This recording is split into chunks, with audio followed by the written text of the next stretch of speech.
Hello and welcome to our weekly commodity market outlook with me Neel Mani Sen. Last week की मैं यदि बात करूं तो कमोडिटी मार्केट एक मिला जुला रहा, जहां पर एक प्रीशियस मेटल्स में यदि देखें तो हमें गोल्ड और सिल्वर दोनों में ही एक साइडवेज मोमेंटम ही देखने को मिला है और ये लगातार पांचवा ऐसा हफ्ता था जहां पर इस तरीके का मूव हमें देखने को मिला है और अगले हफ्ते भी ऐसा ही मोमेंटम बने रहने की संभावना अभी देखने को मिल सकती है, क्योंकि जिस तरीके से डोनाल्ड ट्रंप ने पिछले हफ्ते अभी एक अनाउंसमेंट किया था कि वो यूरोपियन यूनियन पर 50% का टैरिफ लगाने वाले हैं, पर उस फैसले को 2 दिन के बाद ही कुछ समय के लिए टाल दिया गया, जिसकी वजह से हमें सेफ हेवन डिमांड में अगेन थोड़ा सा डाउनफॉल देखने को मिला है और गोल्ड और सिल्वर के प्राइजेस वापस नीचे आए हैं और ये मोमेंटम अभी आगे भी रह सकता है जब तक कि यहाँ पर टैरिफ से रिलेटेड और कोई क्लियरिटी नहीं आती है या फिर डेवलपमेंट नहीं होते हैं।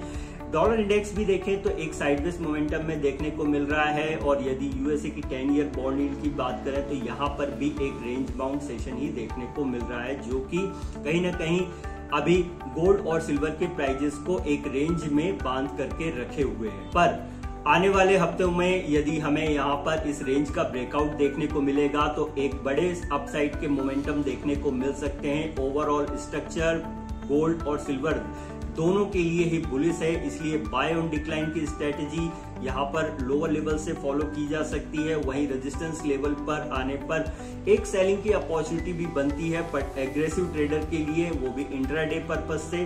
पर पोजिशनली यदि देखें तो यहाँ पर बाय करके ही काम करना चाहिए। नेक्स्ट वीक ग्लोबली कई इंपॉर्टेंट अनाउंसमेंट आएंगे इकोनॉमिक नंबर से रिलेटेड, बट यूएसए की तरफ से कई इंपॉर्टेंट डेटा आने हैं जो कि इंपॉर्टेंट रहने वाले हैं। जैसे कि बात करें तो मैन्युफैक्चरिंग पीएमआई और सर्विस पीएमआई के नंबर्स के साथ जोल्टस जॉब ओपनिंग के नंबर्स आएंगे। इसके अलावा यदि देखें तो एवरेज आवरली अर्निंग, साथ ही ADP non farm employment change, ADP non farm employment change के साथ एम्प्लॉयमेंट चेंज और अनएम्प्लॉयमेंट क्लेम के नंबर्स आएंगे। साथ ही यदि देखें तो फेड चेयरमैन जेरेम पावेल की एक इम्पोर्टेंट स्पीच भी इस हफ्ते शेड्यूल्ड है जो कि इम्पोर्टेंट रहने वाली है।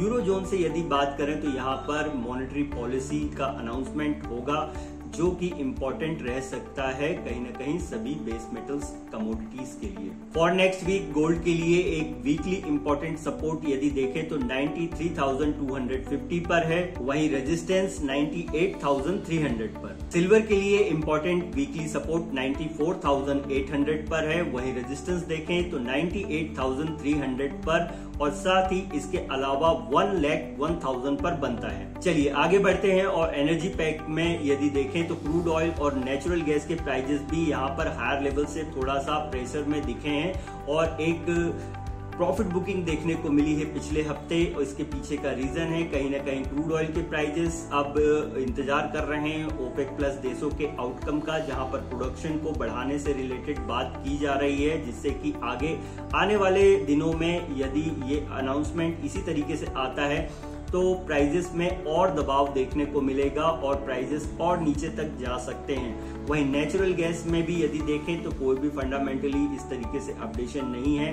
कि प्राइजेस अभी 330 के ऊपर जाते हुए नजर आए और यहाँ पर भी हमें थोड़ा प्रेशर देखने को मिल सकता है, प्राइजेस और नीचे आ सकते हैं। क्रूड ऑयल के लिए एक इंपॉर्टेंट वीकली सपोर्ट 5,150 पर है, वहीं रेजिस्टेंस देखें तो 5,440 पर बनता है। नेचुरल गैस के लिए इंपॉर्टेंट सपोर्ट है 265 पर, वहीं रेजिस्टेंस देखें तो 330 पर इंटैक्ट है। चाइना की तरफ से लोअर डिमांड के चलते और साथ ही डॉलर इंडेक्स में भी एक साइडवेज मोमेंटम के चलते हमें बेस मेटल के प्राइजेस में भी इस हफ्ते एक प्रॉफिट बुकिंग देखने को मिली है। तो सभी बेस मेटल्स में इस हफ्ते जो आने वाला हफ्ता है यहाँ पर बोथ साइड की अपॉर्चुनिटीज देखने को मिलेंगी, क्योंकि ओवरऑल ट्रेंड अभी भी बेस मेटल्स में साइडवेज टू अपसाइड का है, जहां पर अच्छी अपॉर्चुनिटीज की यदि मैं बात करूं तो जिंक और एल्युमिनियम में बनती है, जहां पर पोजिशनल ट्रेडर्स के लिए बाय करके काम करने का एक अच्छा मौका है। यदि इंपॉर्टेंट सपोर्ट लेवल से वापस बाउंस बैक हमें देखने को मिलते हैं और इंपॉर्टेंट रेजिस्टेंस क्रॉस होते हैं तो एक अच्छा अपसाइड का मोमेंटम बन सकता है इस हफ्ते।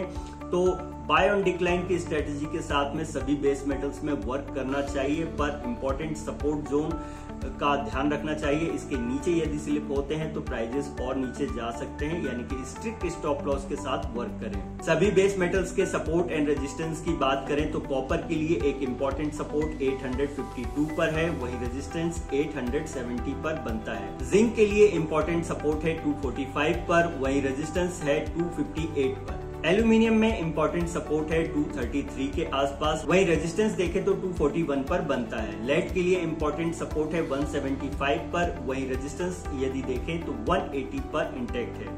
चलिए आगे बढ़े और इस हफ्ते की वीकली कमोडिटी की बात करें तो क्रूड ऑयल को कंसीडर किया जा सकता है, जहां पर हमें सेल ऑन राइज की स्ट्रेटेजी के साथ में काम करना चाहिए, क्योंकि यहां पर यदि जिस तरीके का ओपेक प्लस देशों का आउटकम निकल करके आने की संभावना है, यहाँ पर प्राइजेस में और गिरावट देखने को मिल सकती है। तो ये था हमारा इस हफ्ते का weekly commodity market outlook. Such as more update please join our YouTube channel and like, share and comment also. Thank you.